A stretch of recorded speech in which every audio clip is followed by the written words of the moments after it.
Telangana public service commission నిర్వహించే group 1 ఎగ్జామినేషన్లో భాగంగా ఈ క్లాసులో మనము ఆంగ్లో మైసూర్ యుద్ధాల గురించి చదువుదాం.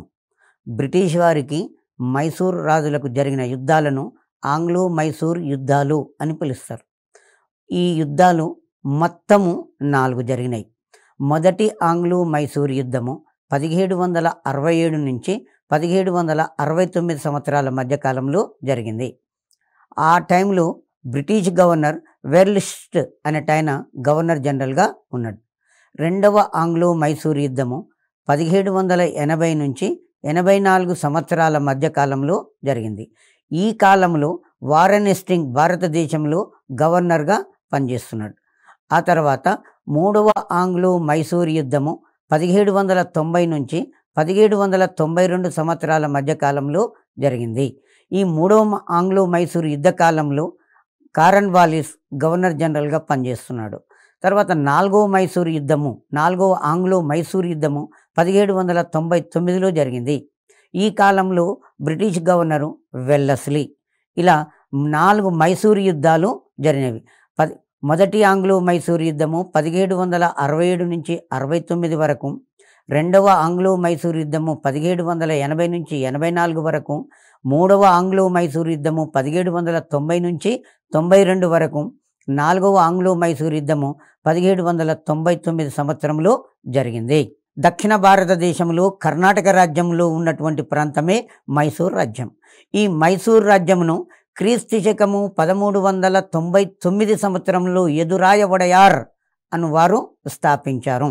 మైసూరు రాజ్యమును యదురాయ వడయారు క్రీస్తు శకము 1399 సంవత్సరంలో స్థాపించాడు. ఆ తర్వాత ఆధునిక స్వతంత్ర మైసూరు రాజ్య స్థాపకుడు కృష్ణరాజు వడయార్ III అని పిలుస్తాం. కృష్ణరాజు వడయార్ III, కృష్ణరాజు III వడయారు అంటాం, ఎట్లయినా ఒకటి. ఆధునిక స్వతంత్ర మైసూరు రాజ్య స్థాపకుడు కృష్ణరాజు వడయారు III అనే వ్యక్తి. ఆ తర్వాత ఈ మైసూరు యుద్ధాలు ప్రధానంగా హైదర్ అలీ, తదనంతరం అతని కుమారుడు టిప్పు సుల్తాను తన రాజ్యాన్ని కాపాడుకోవడం కొరకు బ్రిటిష్ వారితో చేసిన యుద్ధాలనే మైసూరు యుద్ధాలు అంటాం. మైసూరు పాలకులు బ్రిటిష్ వారితో చేశారు ఈ యుద్ధాలు. సో వీటిని ఆంగ్లో మైసూర్ యుద్ధాలు అంటాం. మొదట ఈ మైసూరు రాజ్యంలో పనిచేసినటువంటి సేనాధిపతి హైదర్ అలీ.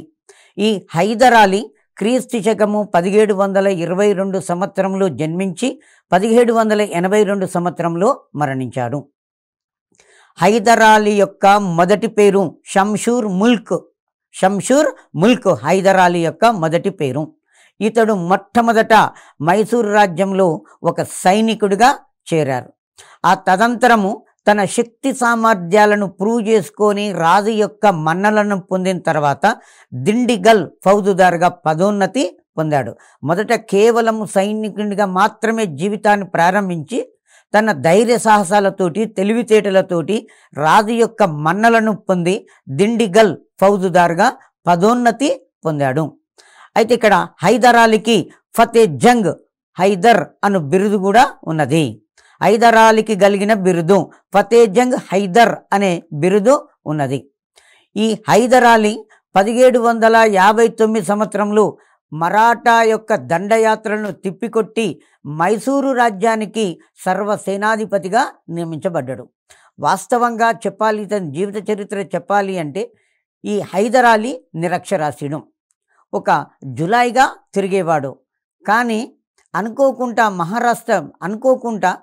మైసూరు రాజ్యంలో జాయిన్ అయ్యి యుద్ధాలలో పాల్గొనడం వలన తన జీవితాన్ని ఇతను మార్చుకోవడం జరిగింది.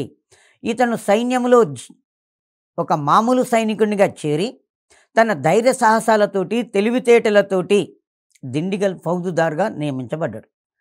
ఆ తర్వాత 1759 సంవత్సరంలో మహారాష్ట్రులు అనే వాళ్ళు మైసూరు రాజ్యం మీద దండయాత్రలు చేశారు. మైసూరు మీద దండయాత్ర చేసినటువంటి మహారాష్ట్రులను తరిమి కొట్టాడు. మరాఠా యొక్క దండయాత్రలను తరిమి కొట్టిన తర్వాత మైసూరు రాజ్యానికి సర్వసేనాధిపతిగా నియమితుడు అయ్యాడు. హైదర్ అలీ 1759లో మహారాష్ట్ర దండయాత్రలను తిప్పికొట్టి తన శక్తియుక్తులను నిరూపించుకొని మైసూరు రాజ్యానికి సర్వసేనాధిపతిగా నియమించబడ్డాడు. హైదర్ అలీ 1761 సంవత్సరంలో మైసూరు రాజుగా ఉన్నటువంటి నంజరాజును హత్య చేశాడు. హత్య చేసి కృష్ణరాజు వడయారును తొలగించి రాజ్యాన్ని ఆక్రమించాడు. ఇలా హైదర్ అలీ 1761 సంవత్సరంలో మైసూరు పాలకుడు కాగలిగాడు.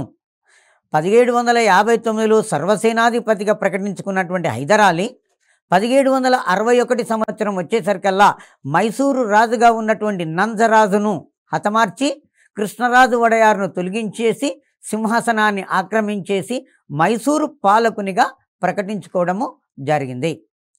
ఇతడు ఫ్రెంచి వారి యొక్క సహాయంతో దిండిగల్లో ఆధునిక ఆయుధ కర్మాగారాన్ని స్థాపించాడు.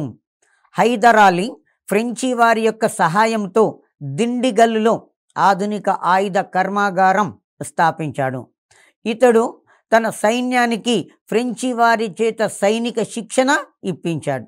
మొదటి నుంచి కూడా ఇతనికి బ్రిటిష్ వారు అంటే ఇష్టం లేకుండేది. సో కాబట్టి ఫ్రెంచి వారిని చేరదీసుకున్నాడు. ఫ్రెంచి వారిని చేరదీసుకొని ఫ్రెంచి వారి యొక్క సహాయ సహకారాలతోటి దిండిగల్లో ఆధునిక ఆయుధ కర్మాగారాన్ని స్థాపించాడు. పైగా తన సైన్యానికి ఫ్రెంచి వారి చేత సైనిక శిక్షణ ఇప్పించుకోవడము జరిగింది. హైదర్ అలీ హైదరాబాదు నిజాం సలాబత్ జంగ్తోనూ వారన్ హెస్టింగ్తోనూ సంధి చేసుకున్నాడు. దీనితో హైదర్ అలీ బ్రిటిష్ వారితోటి తలపడము జరిగింది. హైదరాబాదు నిజాం సలాబత్ జంగ్తోనూ వారన్ హెస్టింగ్తోనూ హైదర్ అలీ సంధి చేసుకున్నాడు. దీంతో హైదర్ అలీ బ్రిటిష్ వారితోటి యుద్ధం చేయాల్సి వచ్చింది. ఇతడు బంగారు రాగి నాణాలను ముద్రించాడు.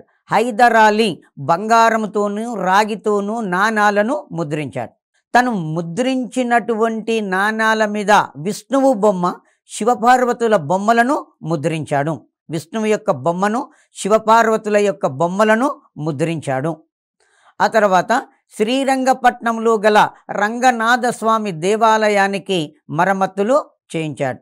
హైదర్ అలీ శ్రీరంగపట్నంలో ఉన్నటువంటి రంగనాథ స్వామి దేవాలయానికి మరమ్మతులు చేయించారు. ఎందుకంటే ఆనాడు మైసూరు రాజ్యానికి రాజధాని శ్రీరంగపట్నం. శ్రీరంగపట్నంలో ఉన్నటువంటి ఆలయం పేరు రంగనాథ స్వామి ఆలయం. ఈ రంగనాథ స్వామి ఆలయము కొంత శిథిలావస్థకు వస్తే దానికి మరమ్మతులు చేయించి బాగు చేయించడము జరిగింది. హైదర్ అలీ మామూలుగా ఈ మైసూరు రాజ్యములు ఒక సేనాధిపతిగా జాయిన్ అయ్యిండు. మహారాష్ట్రులు అనే వాళ్ళు మైసూరు రాజ్యం మీద దండయాత్ర చేసినప్పుడు వారిని తరిమి కొట్టాడు. 1759 సంవత్సరంలో మహారాష్ట్రలను తరిమి కొట్టి సర్వసేనాధిపతిగా కాగలిగాడు. దిండిగల్కు ఫౌజుదారుగా నియమించబడ్డాడు. ఆ తర్వాత ఇతను బంగారంతోనూ రాగితోనూ నాణాలను ముద్రించాడు. తను ముద్రించినటువంటి బంగారు నాణాల మీద, రాగి నాణాల మీద విష్ణుమూర్తి యొక్క బొమ్మను, తర్వాత శివపార్వతుల యొక్క బొమ్మలను ముద్రించాడు. శ్రీరంగపట్నంలో రంగనాథ స్వామి ఆలయం కొంత డ్యామేజ్ అవుతే దాన్ని మరమ్మతులు చేయించడము జరిగింది. ఆ తర్వాత హైదర్ అలీ యొక్క కుమారుడు టిప్పు సుల్తాను. ఈ టిప్పు సుల్తాను 1753 సంవత్సరం నుంచి 1759 సంవత్సరాల మధ్యకాలంలో జీవించాడు. టిప్పు సుల్తాను 1753 నుంచి 1799 సంవత్సరాల మధ్యకాలంలో జీవించాడు. ఈ టిప్పు సుల్తాన్ యొక్క రాజధాని శ్రీరంగపట్నము. మైసూరు రాజ్యానికి రాజధాని శ్రీరంగపట్నము. టిప్పు సుల్తాను హైదర్ అలీ యొక్క కుమారుడు. టిప్పు సుల్తాన్ హైదర్ అలీ యొక్క కుమారుడు. టిప్పు సుల్తాన్ యొక్క అసలు పేరు ఫతే అలీ ఖాన్ సాహెబ్. టిప్పు సుల్తాన్ యొక్క అసలు పేరు ఫతే అలీ ఖాన్ సాహెబ్. ఇంపార్టెంట్ అండి, దీన్ని కూడా అడుగుతాడు. టిప్పు సుల్తాన్ యొక్క అసలు పేరు ఏంటి అంటే ఫతే అలీ ఖాన్ సాహెబ్. ఇతని యొక్క పూర్తి పేరు, అసలు పేరు. ఏ సంవత్సరంలో జన్మించాడు? 1753 సంవత్సరంలో జన్మించాడు. టిప్పు సుల్తాన్కు ఉన్నటువంటి బిరుదులు: షేర్ ఏ Mysore, tiger of the east. Very important. Share A Mysore, tiger of the east బిరుదులు కలిగినటువంటి మైసూరు పాలకుడు ఎవరు? టిప్పు సుల్తాన్. టిప్పు సుల్తాన్కు ఏం బిరుదులు ఉన్నవి? Share A Mysore, share A Mysore, tiger of the east అనే బిరుదులు ఉన్నవి. అయితే ఇక్కడ హైదర్ అలీ తండ్రి మరణించిన తర్వాత రాజ్యానికి రావడము జరిగింది. ఇతడు ఫ్రెంచి చక్రవర్తి నెపోలియను, అరేబియా, తర్వాత కాన్స్టాంటినోపుల్, కాబుల్ నేతల యొక్క సహాయాన్ని అర్థించాడు. ఎందుకంటే తన రాజ్యంలో బ్రిటిష్ వారు ఇతనికి వ్యతిరేకంగా కుట్రలు పన్నుతున్నారు. తన తండ్రి మరణించిన తర్వాత రాజ్యానికి వచ్చి ఫ్రెంచి చక్రవర్తి నెపోలియన్ బోనపార్టే, ఫ్రెంచి చక్రవర్తి పేరు నెపోలియన్ బోనపార్టే, ఆ తర్వాత అరేబియా, తర్వాత కాన్స్టాంటినోపుల్, తర్వాత కాబుల్ నేతల యొక్క సహాయాన్ని ఇతడు అర్థించాడు. ఇతడు నెపోలియన్ను భారతదేశంపై దండయాత్ర చేయమని ఆహ్వానించాడు. ఎందుకంటే ఆనాడు భారతదేశంలో ఉన్నటువంటి రాజకీయ పరిస్థితులను చూసి నెపోలియన్ను భారతదేశం మీద దండయాత్ర చేయమని టిప్పు సుల్తాను కోరతాడు. ఎందుకు నెపోలియన్ కోరతాడు భారతదేశం మీద అంటే, నెపోలియన్ బోనపార్టే ఒక మామూలు వ్యక్తి. ఇతను డిగ్రీని మధ్యలోనే వదిలేసి ఫ్రెంచి సైన్యంలో చేరి తన శక్తి సామర్థ్యాల ద్వారా ఫ్రెంచి సింహాసనానికి ఫ్రెంచి రాజ్యానికి సర్వసేనాధిపతి అయి తర్వాత ఫ్రెంచి రాజ్యాన్ని ఆక్రమించి అప్రతిహతంగా పరిపాలించడమే కాకుండా యూరప్ ఖండంలో అనేక రాజ్యాలను జయించి యూరప్ ఖండం యొక్క మ్యాపును తిరిగి గీయించాడు నెపోలియన్ బోనపార్టే.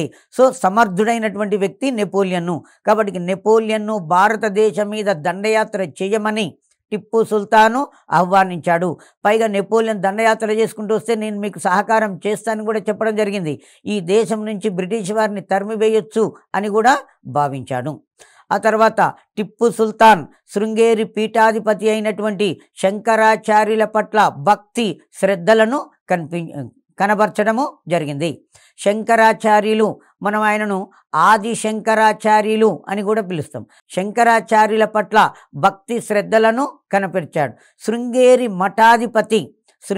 మఠాధిపతి శంకరాచార్యులు ఉన్నాడు. అతని పట్ల ఈయన భక్తి శ్రద్ధలను కనిపించాడు. శ్రీరంగపట్నం వద్ద రంగనాథ స్వామి ఆలయానికి మరమ్మతులు చేయించి ఆలయానికి కొంత భూమిని కూడా దానంగా ఇచ్చాడు. మనం గతంలో చదివినట్టుగా హైదర్ అలీ కూడా రంగనాథ స్వామి ఆలయానికి మరమ్మతులు చేయించాడు. టిప్పు సుల్తాన్ రంగనాథ స్వామి ఆలయానికి మరమ్మతులు చేయించి ఆలయ అభివృద్ధి కొరకు కొంత భూమిని దానము చేశాడు. టిప్పు సుల్తాన్ శివపార్వతులు విష్ణు బొమ్మలతోటి బంగారు రాగి నాణాలను విడుదల చేశాడు. హైదర్ అలీ బంగారు రాగి నాణాలను ముద్రించాడు. టిప్పు సుల్తాను బంగారు రాగి నాణాలను ముద్రించాడు. టిప్పు సుల్తాన్ తను ముద్రించినటువంటి నాణాల మీద శివపార్వతుల యొక్క బొమ్మలను, విష్ణుమూర్తి యొక్క బొమ్మలను ముద్రించడము జరిగింది. ఆ తర్వాత టిప్పు సుల్తాను తన రాజ్యంలో వెట్టి చాకిరీ వ్యవస్థను నిర్మూలించాడు. వెట్టి చాకీరు అంటే ఏ విధమైనటువంటి ప్రతిఫలం ఇవ్వకుండా ఎక్కువ టైము పని చేయించుకోవడమే వెట్టి చాకిరీ అని పిలుస్తాం. ఏ విధమైనటువంటి ప్రతిఫలం ఇవ్వకుండా ఎక్కువ గంటలు పని చేయించుకునే దానిని వెట్టి చాకిరీ అని చెప్పేస్తాం.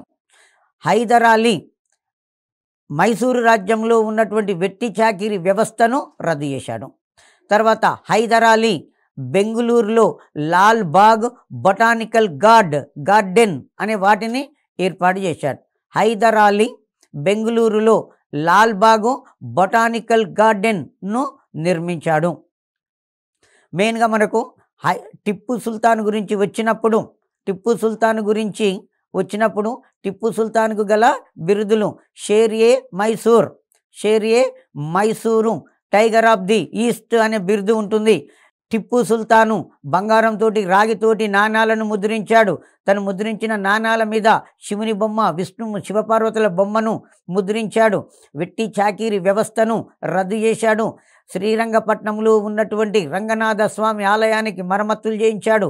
ఇతడు శ్రీరంగపట్నాన్ని రాజధానిగా చేసుకున్నాడు. టిప్పు సుల్తాన్ బెంగుళూరులో లాల్ బాగు బొటానికల్ గార్డెన్ను నిర్మించాడు. సో మనకు హైదర్ అలీ టిప్పు సుల్తాన్ల గురించి కూడా రాయమని ఎగ్జామ్లో కోరడము జరుగుతుంది. ఆ తర్వాత బ్రిటిష్ వారికి మైసూరు పాలకులకు జరిగిన యుద్ధాలను ఆంగ్లో మైసూర్ యుద్ధాలు అంటాం. ఇవి ప్రధానంగా బ్రిటిష్ వారికి భారతదేశంలో మైసూరు రాజ్యాన్ని ఆక్రమించుకోవాలి అని ప్రధానమైన కోరిక ఉండడమే ఈ యుద్ధాలకు ప్రధానమైనటువంటి కారణము అయ్యింది. సో మరి ఇక్కడ మొదటి ఆంగ్లో మైసూర్ యుద్ధము ఎప్పటి నుంచి ఎప్పటి వరకు జరిగింది అంటే క్రీస్తు శకము 1767 సంవత్సరం నుంచి 1769 సంవత్సరాల మధ్యకాలంలో మొదటి ఆంగ్లో మైసూర్ యుద్ధము జరిగింది. ఈ యుద్ధ కాలంలో హైదర్ అలీ అనే వ్యక్తి మైసూర్ రాజుగా ఉన్నాడు. ఆ తర్వాత వారన్ హేస్టింగ్స్ గవర్నర్గా ఉన్నాడు. ఆనాటికి ఈ వారన్ హేస్టింగ్స్ అనేవాడు అఫీషియల్గా కాదు, కేవలము మద్రాసు లేదా బెంగాల్లో ఉన్నటువంటి ప్రభుత్వం తాత్కాలికంగా ఆయన అక్కడ గవర్నర్గా నియమించడము జరిగింది. సో మనం ఇక్కడ ఈ మైసూరు యుద్ధాన్ని, మొదటి ఆంగ్లో మైసూరు యుద్ధానికి కారణాన్ని తీసుకున్నట్లయితే మైసూరులో హైదర్ అలీ యొక్క ఆధిపత్యము నశింపచేయటానికి, అతని సామ్రాజ్యము విస్తరింప చేయకుండా ఉండడానికి వెల్లూరులో బ్రిటిష్ సైన్యము నిలపడానికి ప్రయత్నించగా దానిని హైదర్ అలీ అనే వ్యక్తి వ్యతిరేకించాడు. దీనితోటి యుద్ధం అనేది ప్రారంభమైంది. అయితే ఇక్కడ మనకు బ్రిటిష్ వారికి ప్రధానమైన కోరిక ఏంటంటే ఎలాగైనా సరే హైదర్ అలీని రెచ్చగొట్టాలి, యుద్ధం చేసేటట్టుగా ప్రేరేపించాలి. హైదర్ అలీ అనే వ్యక్తి యుద్ధం చేసేటట్టుగా అతనిని ప్రేరేపించి అతనితో యుద్ధం చేసి యుద్ధంలో అతనిని ఓడించి అతని రాజ్యాన్ని ఆక్రమించాలి అనే ప్రధానమైనటువంటి కోరిక మాత్రము బ్రిటిష్ వారికి ఉన్నది. మొదటి ఆంగ్లో మైసూర్ యుద్ధము 1767 నుంచి 69 వరకు జరిగింది. ఈ యుద్ధం అనేది హైదర్ అలీకి మరియు బ్రిటిష్ వారికి మధ్యన జరిగింది. కారణం ఏంటి అంటే మైసూరు రాజ్యం అనేది విస్తరింప చేయకుండా ఉండాలి మరియు హైదర్ అలీని ఓడించేసి మైసూరు రాజ్యాన్ని బ్రిటన్ సామ్రాజ్యంలో విలీనం చేసుకోవాలి అనే ఏకైక కారణంతో హైదర్ అలీని రెచ్చగొట్టే విధంగా బ్రిటిష్ వారి యొక్క ప్రవర్తన ఉండింది. సో కాబట్టి బ్రిటిష్ వారు ఏం చేశారు అంటే హైదర్ అలీని రెచ్చగొట్టాలి అంటే నా రాజ్యంలో బ్రిటిష్ వారు తన సైన్యాన్ని నిలుపవద్దు అని ఆజ్ఞాపించినప్పటికీ కూడా కావాలని బ్రిటిష్ వారు తన సైన్యాన్ని వెల్లూరులో నిలపడానికి ప్రయత్నం చేశారు.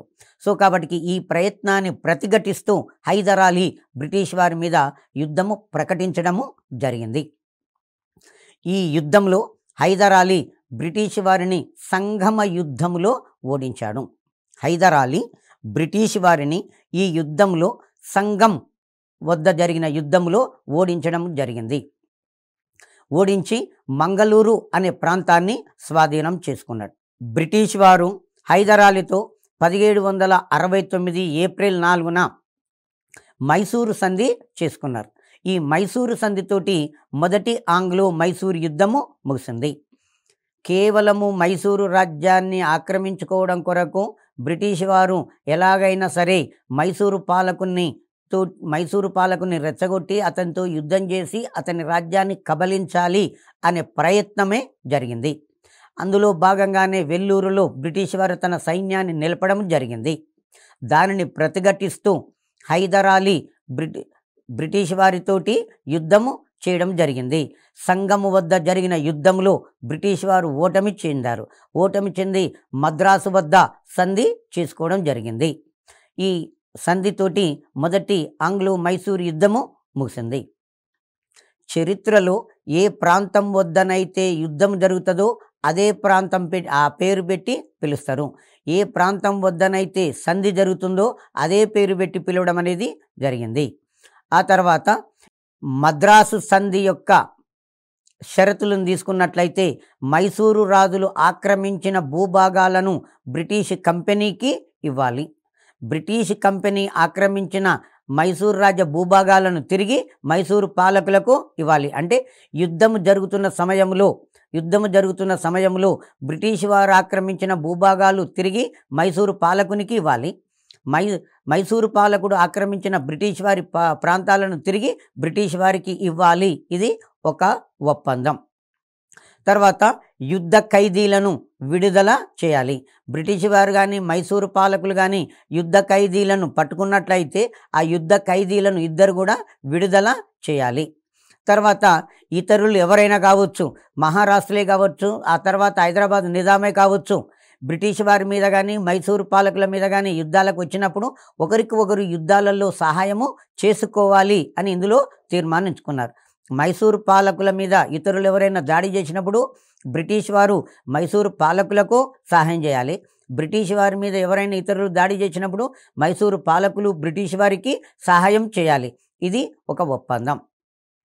ఈ యుద్ధంలో హైదరాలీ విజయం సాధించడానికి ప్రధానమైన కారణము అతని యొక్క అశ్విక దళము ప్రధానమైనటువంటి కారణం. మొదటి ఆంగ్లో మైసూరు యుద్ధము 1769లో ముగిసింది. మైసూరు సంధితో యుద్ధం అనేది ముగిసింది.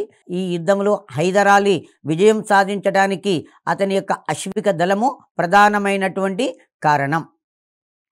ఆ తర్వాత రెండవ ఆంగ్లో మైసూరు యుద్ధం 1780 నుంచి 1784 వరకు రెండవ ఆంగ్లో మైసూరు యుద్ధము జరిగింది. మరి ఈ యుద్ధం జరగటానికి కారణాలను తీసుకున్నట్లయితే బ్రిటిష్ వారు 1770లో ఓనూరులో ఒక కర్మాగారాన్ని నిర్మించి మలబారు తీరంలో ఉండే చందనము కట్టే మిరియాలు పూర్తిగా బ్రిటిష్ వారికి అమ్మేటట్లుగా, అందుకుగాను బ్రిటిష్ వారు యుద్ధ సామాగ్రిని హైదరాలీకి సరఫరా చేసేటట్టుగా ఒక ఒప్పందము చేసుకున్నారు. ఈ రెండవ ఆంగ్లో మైసూరు యుద్ధానికి కారణాన్ని తీసుకున్నట్లయితే 1770 సంవత్సరంలో హైదరాలీకి బ్రిటిష్ వారికి ఒక సంధి కుదిరింది. దాన్ని ఏమంటామంటే ఓనూరు ఒప్పందము అంటాం. ఈ ఒప్పందం ప్రకారంగా ఓనూరులో, ఈ ఓనూరు ఎక్కడ ఉంటుందంటే మలబారు తీరం. మలబారు తీరం ఎక్కడ ఉందంటే కేరళ యొక్క తీరాన్ని మలబారు తీరము అంటాం. ఈ ఓనూరులో ఉండే చందనపు కట్టె, అత్యంత విలువైనటువంటి కట్టె, చందనము కట్టె మరియు మిరియాలు పూర్తిగా బ్రిటిష్ వారికి మాత్రమే మైసూరు పాలకులు అమ్మాలి.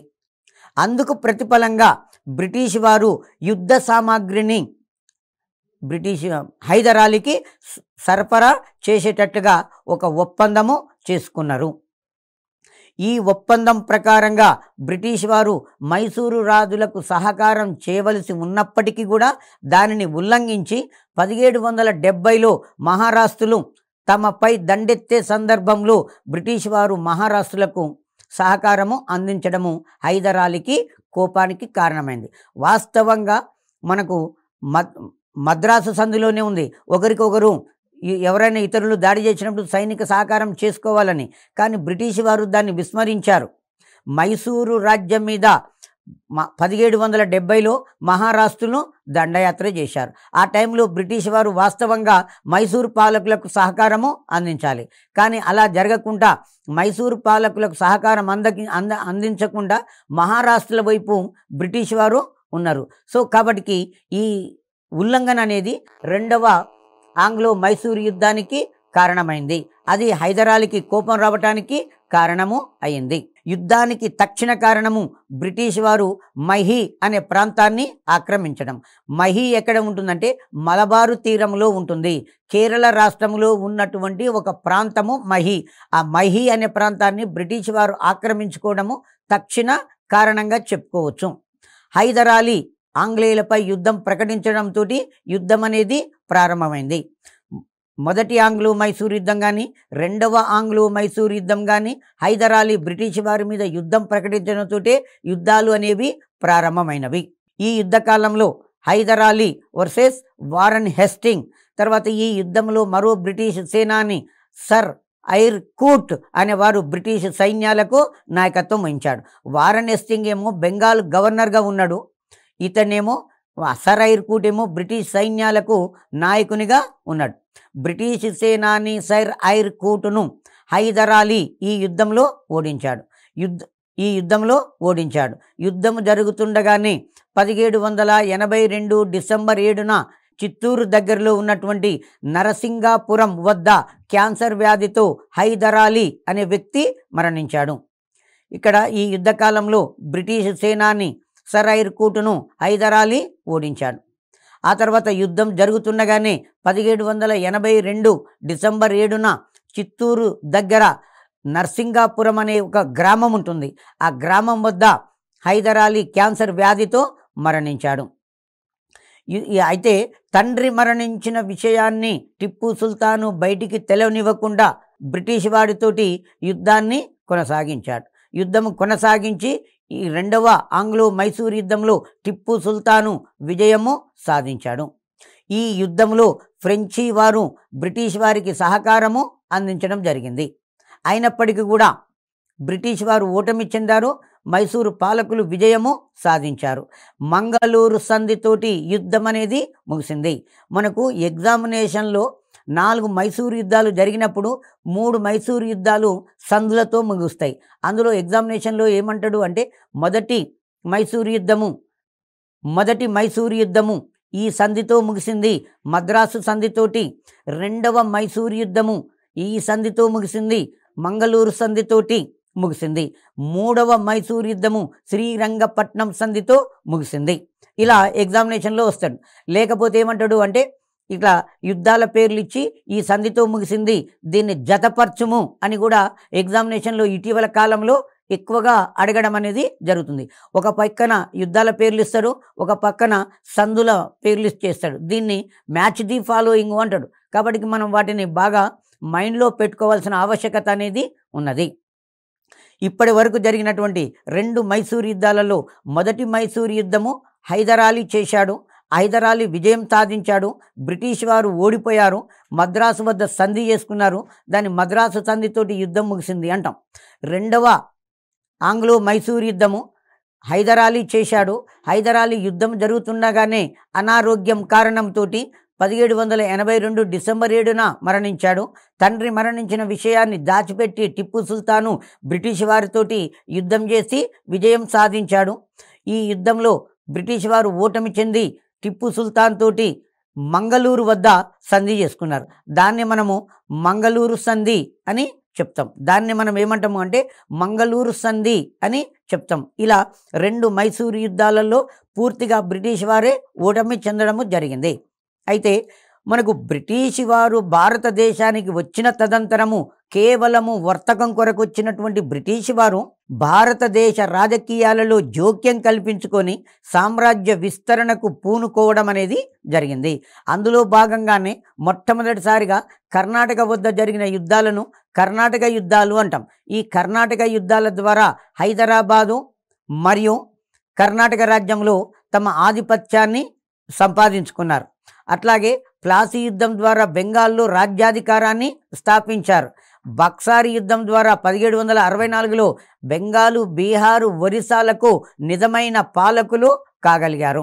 తదంతరము వాళ్ళు ఎలాగైనా చేసి మైసూరు రాజ్యాన్ని ఆక్రమించుకోవాలనే ఏకైక కారణంతోటి ఈ మైసూరు పాలకులతోటి యుద్ధం చేయడం అనేది జరిగింది. సో ఇప్పటివరకు ఈ 2 మైసూరు యుద్ధాలలో మైసూరు పాలకులు అనే వాళ్ళు సమర్థవంతంగా బ్రిటిష్ వారి యొక్క దాడులను తిప్పికొట్టడం జరిగింది. హైదర్ అలీ గొప్ప రాజు, అతని కుమారుడు టిప్పు సుల్తాను అద్భుతమైనటువంటి రాజు. ఇద్దరు కలిసి కూడా బ్రిటిష్ వారిని తరిమి కొట్టడం అనేది జరిగింది. మూడవ ఆంగ్లో మైసూరు యుద్ధము 1790 నుంచి 1792 సంవత్సరాల మధ్యకాలంలో జరిగింది. టిప్పు సుల్తాను మరియు కారన్ వాలీసుల మధ్యన ఈ యుద్ధం అనేది జరిగింది. 1784 సంవత్సరంలో చేసుకున్నటువంటి మంగళూరు సంధిని బ్రిటిష్ వారు ఉల్లంఘించి 1790 సంవత్సరంలో నిజాముతోనూ మహారాష్ట్రతోనూ త్రైపాక్షిక సంధి చేసుకున్నారు. ఈ సంధి ఉద్దేశం ఏంటంటే మనం ముగ్గురం కలిసి మన ముగ్గురి మీద ఇతర ఎవరు దాడులు చేసినా వారిని తిప్పికొట్టాలి, తర్వాత పరస్పర సహకారము చేసుకోవాలి అన్న కారణంతో ఈ త్రైపాక్షిక ఒప్పందాన్ని బ్రిటిష్ వారు మహారాష్ట్రతోనూ నిజాంతోనూ చేసుకున్నారు. టిప్పు సుల్తాన్ యుద్ధంలో సహకారం కొరకు తన రాయబారులను 1787 సంవత్సరంలో కాన్స్టాంటినోపుల్కు, ప్యారిస్కు రాయబారులను పంపారు. కానీ వారు సహాయము చేయలేదు. కాబట్టి చివరికి ఏమైంది, యుద్ధం అనేది జరిగింది. ఈ యుద్ధంలో ప్రధాన కారణం ఏంటి అంటే టిప్పు సుల్తాను ట్రావెన్కోర్ పై దాడి చేయడము. చివరికి బ్రిటిష్ వారితో జరిగిన యుద్ధంలో, ఎందుకంటే టిప్పు సుల్తాన్కి ఎవరి యొక్క సహకారం లేదు, ఈ యుద్ధంలో టిప్పు సుల్తాను ఓటమి చెంది 1792 మార్చిలో శ్రీరంగపట్నం వద్ద బ్రిటిష్ వారితో సంధి చేసుకొని తన రాజ్యంలో సగ భాగాన్ని బ్రిటిష్ వారికి ఇవ్వడం అనేది జరిగింది. ఆ తర్వాత కారన్ వాలిస్ తర్వాత వెల్లస్లీ వైస్రాయ్ గవర్నర్ జనరల్గా వచ్చాడు. ఈ వెల్లస్లీ ఇంకా సామ్రాజ్యవాది, ఎలాగైనా చేసి మైసూరు రాజ్యాన్ని ఆక్రమించుకోవాలనే కోరికతోటి మైసూరు పాలకునితోటి యుద్ధం చేయడం అనేది జరిగింది. నాలుగవ ఆంగ్లో మైసూరు యుద్ధము 1799 టిప్పు సుల్తాన్ వర్సెస్ వెల్లస్లీల మధ్యన జరిగింది. ఈ యుద్ధానికి శ్రీరంగపట్నం సంధి ప్రకారం కోల్పోయిన తన ప్రాంతాలను టిప్పు సుల్తాను తిరిగి ఆక్రమించుకోవాలి అని ప్రయత్నము చేయడము, బ్రిటిష్ వారికి శత్రువైన నెపోలియన్ సహకారం కోరుతూ తన రాయబారిని టిప్పు సుల్తాను బ్రిటిష్ వారికి పంపడము, తర్వాత అరేబియా, కాన్స్టాంటినోపుల్, ఆఫ్ఘనిస్తాన్లకు రాయబారులను పంపడము. కాబట్టి వెల్లస్లీ ప్రవేశపెట్టినటువంటి సైన్య సహకార పద్ధతికి టిప్పు సుల్తాన్ అంగీకరించకపోవడం మొదలైన కారణాల వలన ఈ 4వ మైసూరు యుద్ధం అనేది జరిగింది. శ్రీరంగపట్నానికి 40 మైళ్ళ దూరంలో గల మాలపల్లి వద్ద 1799 మే 4న జరిగిన యుద్ధంలో టిప్పు సుల్తాను ఓడిపోవడమే కాకుండా యుద్ధ భూమిలో చంపబడ్డాడు. యుద్ధంలో టిప్పు సుల్తాన్కు ఓటమికి ప్రధానమైన కారణం అంటే శ్రీరంగపట్నానికి రక్షణ అధికారిగా ఉన్నటువంటి కమ్రుద్దీన్ బ్రిటిష్ వారికి అమ్ముడుపోవడమే. వీడొక దేశద్రోహి. సో కాబట్టి శ్రీరంగపట్నం దుర్గం ముట్టడి జరిగి 1799 మే 4న యుద్ధ భూమిలో టిప్పు సుల్తాను మరణించాడు. యుద్ధానంతరము బ్రిటిష్ వారు వడయారు వంశానికి చెందిన కృష్ణరాజు వడయారుని మైసూరు పాలకునిగా నియమించారు.